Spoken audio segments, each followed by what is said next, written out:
शर्मा जी के घर में आज काफी चहल पहल थी, क्योंकि आज शर्मा जी अपने बेटे दीपक के लिए लड़की देखने जाने वाले थे।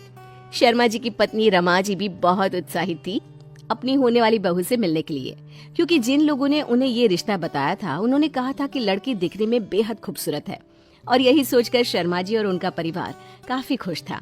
कुछ ही देर बाद शर्मा जी कमलेश जी के यहाँ पर पहुँच जाते हैं उनकी बेटी को देखने के लिए। अरे आइए आइए शर्मा जी, आप लोगों का ही इंतजार था। नमस्कार कमलेश जी, ये मेरा बेटा दीपक है। बहुत अच्छी कंपनी में नौकरी करता है मेरा बेटा। आपसे मिलकर बहुत खुशी हुई बेटा। भाई शर्मा जी, हमें तो आपका बेटा बहुत अच्छा लग रहा है। दीपक बेटा, हमारी बेटी भी बहुत खूबसूरत है, तुम्हें एक ही बार में पसंद आ जाएगी। बस अभी आती ही होगी तुम्हारे लिए चाय लेकर। सही कह रही हैं बहन जी, जिन लोगों ने आपकी बेटी के रिश्ते के बारे में बताया उन्होंने पहले ही इतनी तारीफ कर दी है कि बस हम तो अपने आप को रोक ही नहीं पाए। अब जल्दी से अपनी बेटी को बुला लीजिए। कुछ देर बाद कमलेश जी की बेटी चाय और नाश्ता लेकर वहाँ पर आती है। उसे देखकर दीपक बहुत खुश होता है। दीपक बेटा, लड़की से बातें कर लो। देखो, तुम दोनों एक दूसरे को पसंद कर लोगे तो झट से तुम्हारा रिश्ता पक्का करके शादी करवा देंगे। हाँ हाँ बेटा, शादी से पहले एक दूसरे से बात करना बहुत जरूरी है, फिर बाद में मत कहना कि जबरदस्ती शादी करवा दी। अरे शर्मा जी, आजकल के बच्चे बहुत होशियार हैं, सब कुछ समझते हैं। वैसे भी हमारी बिटिया तो बहुत संस्कारी है। दीपक बेटा, हमारी बेटी पसंद है ना? मुझे तो बात करने की भी जरूरत नहीं है। ये तो इतनी खूबसूरत है कि मैं तो इन्हें देखते ही इनसे शादी करने के बारे में डिसीजन ले चुका हूँ। दीपक लड़की से कोई बात नहीं करता। लड़की का नाम आरती था। लड़की का नाम सुनने के बाद दीपक और ज्यादा खुश हो जाता है। शादी करके आरती घर आती है। गृह प्रवेश के समय जब आरती घर के अंदर आने लगती है, बहू जरा ये कलश अपने पैर से गिराकर अंदर आ जाओ, आज से ये घर तुम्हारा है। आरती ने अपने पैर से जोरदार टक्कर मारकर कलश को उठाकर हवा में फेंक दिया। अरे ये तुमने क्या किया? माँ ने कहा था कि कलश को धीरे से पैर लगाना है। बस मेरा मन किया तो मैंने कर दिया। कोई बात नहीं बेटा, लगता है अभी इसके अंदर बचपना है। आरती बिटिया सुंदर होने के साथ साथ शरारती लगती है। हाँ। अगली सुबह रमा जी आरती से पहली रसोई बनाने के लिए कहती है। आरती बेटा, आज तुम्हें ही रसोई में जाकर खाना बनाना है। जल्दी से जाकर सबके लिए अच्छा सा हलवा बना कर ले आओ। थोड़ी देर बाद आरती रसोई से बाहर आती है। ये लीजिए, आप सबके लिए स्पेशल हलवा। रमा जी और शर्मा जी जैसे ही हलवा खाते हैं, अरे ये क्या है? इसमें तो बहुत मिर्च है। ये कोई हलवा थोड़े ना है। हलवे में तो मीठा डाला जाता है। ये क्या बनाया है बहू? हाँ आरती, हलवे में मिर्ची कौन डालता है? तुम्हारी तबीयत तो ठीक है ना? मैं तो मजाक कर रही थी। मजाक। दीपक बेटा, कोई बात नहीं, लगता है बहू बहुत थक गई है। आरती बेटा, तुम अपने कमरे में जाकर आराम करो। हाँ। इसी तरह आरती बार बार अजीब अजीब हरकतें किया करती थी, लेकिन उसकी सुंदरता के आगे शर्मा परिवार को उसकी हरकतों से कोई आपत्ति नहीं थी। और फिर एक दिन शर्मा जी के दोस्त उनसे मिलने घर आते हैं। आइए आइए भाई साहब। बहन जी, कितने दिनों के बाद आना हुआ आपका? अरे क्या है ना, शहर से बाहर गए हुए थे, इसलिए आपके बेटे की शादी में भी नहीं आ पाए। आपकी बहू से तो हम लोग मिल भी नहीं पाए, जरा बहू से तो मिलवाइए। हाँ हाँ, क्यों नहीं, अभी बहू को कहती हूँ आपके लिए चाय बना कर लाएगी। कुछ देर बाद आरती हाथ में चाय की ट्रे लेकर वहाँ पर आती है। आरती को देखकर, अरे वाह शर्मा जी, आपकी बहुरानी तो बहुत सुंदर है, बड़ी प्यारी है। हाँ, देखने में बड़ी सुंदर है भाई। दीपक की पत्नी ऐसी सुंदर बहू तो सबको अपने घर में चाहिए। हाँ हाँ, आप सही कह रहे हैं, हमारी आरती बहुत सुंदर है। ये लीजिए, चाय पीजिए। लगता है चाय में नमक है। आपकी बहू ने गलती से चाय में नमक तो नहीं डाल दिया? अरे हाँ, सही कह रहे हैं, चाय के अंदर तो बहुत सारा नमक डाला हुआ है। माफ कीजिए, बहू को घर के काम करने की आदत नहीं है ना, हो सकता है गलती से पीसी हुई चीनी की जगह नमक डाल दिया होगा, माफ कीजिए। अरे कोई बात नहीं ना, मैं आप लोगों के लिए चाय बना कर ले आती हूँ। आरती बेटा, ये क्या कर दिया तुमने? मजा आया, मजा आया, आप सबको मैंने पागल बनाया, मजा आया। हैं? ये क्या मजाक है? आपकी बहू की दिमागी हालत ठीक नहीं है क्या? दिखने में इतनी सुंदर, सर से पैर तक जैसे कोई अप्सरा हो, लेकिन हरकतें तो देखो इसकी। अरे नहीं नहीं भाई साहब, बहन जी ऐसी कोई बात नहीं है। वो क्या है ना, बहू को जरा मजाक करने की आदत है। इस तरह भला कोई घर आए मेहमानों से मजाक करता है? मुझे तो लगता है कि आपकी बहू पगला गई है। अंकल गंदे हैं, अंकल गंदे हैं, मुझे पागल कहा, मैं कितनी सुंदर हूँ। अरे बहू ये क्या कर रही हो तुम? ये क्या बचकानी हरकत है? मेरे जैसी सुंदर बहू को कोई पागल कहता है क्या? मैंने तो चाय का टेस्ट बदलने के लिए जानबूझकर उसमें नमक डाला था। फिर ये गंदे अंकल ऐसा क्यों कह रहे कि मैं पागल हूँ?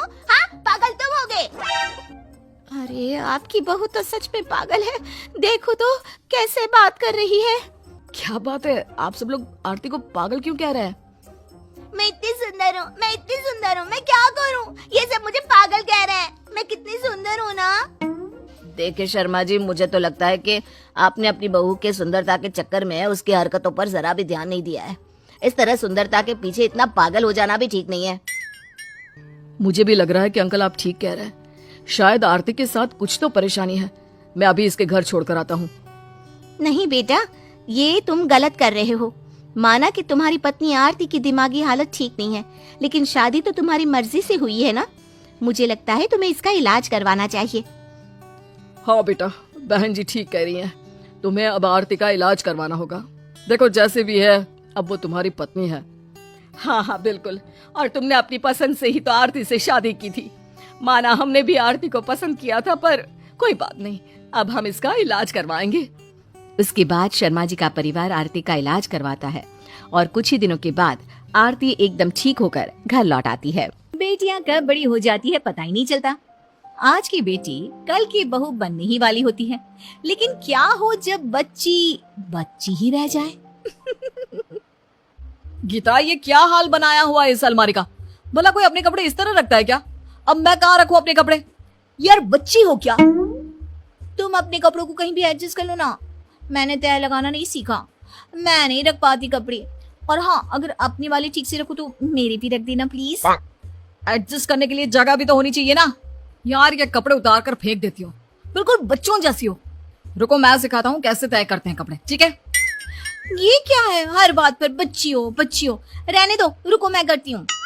बहू अपना सारा सामान उठाती है, इतने में सारा सामान नीचे गिर जाता है। अब ये क्या है? ओह, मैं चला, जो मर्जी करना है करो। शाम को बहू क्या है ये सब? घर तो पूरा चिड़िया घर लग रहा है। क्या हुआ मम्मी जी? ये घर का क्या हाल बनाया हुआ है? ऐसा लग रहा है हम किसी के घर में नहीं, मच्छी बाजार में आए हुए हैं। ये इतना शोर कहाँ से आ रहा है? अरे बच्ची हो क्या बहू, जो ऐसी हालत कर रखी है घर की? वो मम्मी जी, पड़ोस के कुछ बच्चे आए घर पर खेलने के लिए। मैं अभी उन्हीं के साथ खेल रही थी ना। अभी ठीक कर देती हूँ सब कुछ। बहू ये क्या कोई तुम्हारी उम्र है बच्चों के साथ खेलने की? वैसे ना तुम्हारी हरकतें मेरी समझ में ही नहीं आती। पता नहीं माँ बाप ने कैसे पाला है तुझे। बहू को बड़ा दुख लगता है कि कभी माँ ने तो कुछ बोला नहीं, लेकिन सास को क्या हो गया। लेकिन उसे क्या पता कि माँ माँ होती है और सास सास होती है। पता नहीं इसकी माँ ने इसे क्या सिखाकर भेज दिया है। अरे माना कम उम्र में शादी हो रही है, लेकिन अगले दिन, अरे बहू ये क्या? ड्राइंग रूम में झूला। ये किसने रस्सी बांधी है? मैंने बांधा है माँ जी, देखिए ना कितना मजा आ रहा है। अरे यार ये क्या बच्चों वाली हरकत है? बच्ची हो क्या? नहीं, लेकिन बूढ़ी भी नहीं हूँ। हर बात पर बच्ची हो बच्ची हो। अरे ये किससे कहा कि बच्चियां ही झूला झूलती हैं? इस बार बहू के मुंह से ये बात सुनकर सभी एक दूसरे को देखने लगते हैं। शाम को, माँ क्या करूं मैं? शादी की थी, सोचा था कि हम सफर समझदार से मिलेगी, फ्यूचर प्लानिंग के साथ समझदारी की बातें करेगी, लेकिन ये तो। क्यों, क्या हो गया भैया? क्या बोला भाभी ने अब? अरे कह रही थी मुझसे चलो ना खेलते हैं, छुपन छुपाई खेलते हैं। अरे मैं परेशान हो गया हूँ, क्या करूं मैं? अब घर का तो यही हाल रहता। बहू को हर बात पर एक ही बात सुनने को मिलती। वो क्या? अरे बच्ची हो क्या बहू? और ये तेरे मुंह पे क्या लगा है? बहू जल्दी से मुंह साफ करके कहती है, क्या लगा है माँ जी? कुछ तो नहीं। भाभी मिट्टी खाती है, वो भी गमले की खोद खोद कर देखा था मैंने। हाय हाय छी, न जाने कौन कौन से कीड़े मकोड़े होते हैं उसमें। अरे ये क्या खाती है बहू, तेरे पेट में कीड़े हैं क्या? कैसी बात कर रही है माँ जी? और अगर कीड़े हैं भी तो ये मिट्टी वाला कीड़ा पेट में जाकर उन कीड़ों को खा लेगा। बहू की बात तो कमाल की थी। ससुराल के लोग उसकी इस हरकत से परेशान रहते हैं। और फिर एक दिन, कमल देखो ना, मुझे ये ड्रेस बहुत पसंद आई है, मैं इसे खरीद लूं क्या? इतना महंगा? अरे तुम्हारा दिमाग तो नहीं फिर गया? अभी अभी शादी हुई है, इतने कपड़े पहले से है तुम्हारे पास? लेकिन बहू तो बच्चों की तरह जिद पर उतर आती है। नहीं नहीं नहीं, मैं नहीं मानने वाली, मुझे चाहिए मतलब चाहिए मतलब चाहिए। यहाँ तक तो फिर भी ठीक था, लेकिन जब पति नहीं मानता तो वो किसी बच्ची की तरह जमीन पर बैठ जाती है और नहीं दिलाओगे तो मैं यहीं जमीन पर लेट जाऊंगी। हाय रे जमाना और बहू का नाटक। पति तो सर पकड़ लेता है, उसे लगता है जैसे किसी बच्ची को घुमा रहा है जो खिलौने की जिद कर रही है। फिर तो क्या तुम अपनी ये जिद नहीं छोड़ सकती? अब हटो, दिलाता हूँ तुम्हें, लेकिन प्लीज उठ जाओ, बच्ची हो क्या? फिर एक दिन, अरे मेरी फाइल कहाँ गई? कल यहीं तो रखी थी। गीता, एक मिनट इधर आना। क्यों, क्या हुआ? कुछ ढूंढ रहे हो क्या? हाँ, क्या तुमने मेरी ब्लैक रंग की फाइल देखी? वो मिल नहीं रही। वो फाइल कहीं ये तो नहीं? अरे हाँ, यही तो है। पति फाइल लेने आ ही रहा होता है लेकिन बीवी फाइल नहीं देती। ऐसे कैसे दे दूं? कल तुमसे मैंने वो ड्रेस खरीदने के लिए कहा था मगर तुमने मना कर दिया था। अरे बच्ची हो क्या? देखो गीता, ये समय इस वक्त खेलने का नहीं है। लाओ मुझे फाइल दे दो, मुझे ऑफिस के लिए देर हो रही है। पहले तुम कहो कि तुम मुझे वो ड्रेस लाकर दोगे तभी मैं फाइल दूंगी। तुम पागल तो नहीं हो गई? ये छोटे बच्चों की तरह जिद करना छोड़ो और मेरी फाइल दे दो। वैसे भी मेरे पास इतने पैसे नहीं है, जानती हो ना? नहीं नहीं नहीं, जब तक तुम ड्रेस लाने का वादा नहीं करते मैं तुम्हें ये फाइल नहीं दूंगी। सास भी सर पकड़ लेती है कि ये क्या हो रहा है। खेल खेल में फाइल फट जाती है और पति का गुस्सा 7वें आसमान में चला जाता है। माँ, इसके घर पर फोन कर दो कि इसे आकर लेकर जाए। और हाँ, मैं जब शाम को आऊं तो इसके मम्मी पापा यहाँ हाजिर होने चाहिए। शाम को पति घर आता है, सभी साथ बैठे होते हैं। बीवी अपनी माँ के साथ उनका आंचल पकड़कर बैठी होती है। ये लीजिए, बेटा भी आ गया। पति सास ससुर का पैर छूता है और बीवी की ओर देखता है। आंखों में आंसू भरी बीवी माँ से चिपक कर ऐसे बैठी होती है जैसे कोई बच्चा। क्या हुआ, रो क्यों रही हो? अरे नहीं नहीं, रो नहीं रही। वो क्या है ना, बड़े दिनों बाद हम लोगों से मिली है तो इमोशनल हो रही है। तभी बीवी बोल पड़ती है, नहीं नहीं, मैं इसलिए नहीं रो रही हूँ। अरे तो फिर क्यों रो रही है? क्या हो गया? बच्ची नहीं बहू हो तुम। ऐसा ना बोले बहन जी, हम लोगों के लिए तो हमारी बच्ची बच्ची ही है। वो क्या है ना, कितनी मन्नतों के बाद भगवान ने दिया है इसे। हाँ बहन जी, इसकी गलतियों को माफ कर दिया कीजिए। कितनी गलतियां माफ करती, और कैसे कैसे गलतियां? चलिए चलिए, मैं इसकी अलमारी दिखाता हूँ। हाँ, और भाभी का वॉशरूम भी। बस एक किचन ही संभालती है, बाकी सब बिखरा। ये देखिए कैसे ड्राइंग रूम में झूला लगाकर नाचती है। सभी अपनी अपनी बातें बोल रहे होते हैं कि बहू के पिता को गुस्सा आ जाता है। माना मेरी बेटी में बचपना है, लेकिन आप लोगों को कभी भूखा तो नहीं रखती ना। मायके में उसने कभी खाना नहीं बनाया, लेकिन आप लोगों के लिए अपनी माँ को फोन कर करके रेसिपी पूछती रहती है। हाँ बहन जी, आपको खीर पसंद है और आपकी बिटिया को हलवा, वो दोनों बनाती है। मैंने कई बार बोला कि इतनी मेहनत ना कर। दामाद जी, आपका टिफिन कैसा रहता है, कुछ तो बताइए। ससुर की बात सुनकर पति का चेहरा नीचे हो जाता है। हम तो अपनी बेटी के लिए मायके जैसा ही ससुराल देख रहे थे। आपने वादा भी किया था बेटी बनाकर रखेंगे, पर चलिए कोई ना, हम अपनी बेटी को ले जा रहे हैं। बहू रोते रोते पति की ओर देखती है जैसे कह रही हो कि मुझे नहीं जाना तुम सबसे दूर। माँ, घर कैसा लग रहा है, जैसे कोई है ही नहीं। हाँ बेटा, बहू घर की रौनक थी, लेकिन अब भाभी नहीं है तो सुबह से खाना भी नहीं बना। मुझसे जितना होता है कर तो देती हूँ। आज ऑफिस में भी सब कह रहे थे कि भाभी के हाथ के खाने की बात ही कुछ और है। घर तो इतना मनहूस लग रहा है, भाभी होती थी तो सिर्फ हंसती ही रहती थी, बच्चों की तरह। जा बेटा, उसे ले आ, वो भी घर की बेटी ही है। पति और सास बहू के घर जाते हैं, जहाँ बहू पहले ही सामान पैक कर खड़ी होती है। तुझे कैसे पता कि हम आ रहे हैं? नहीं माँ जी, मैं आ रही थी, मुझे आप लोगों की याद आ रही थी। अब मेरा घर तो वही है ना।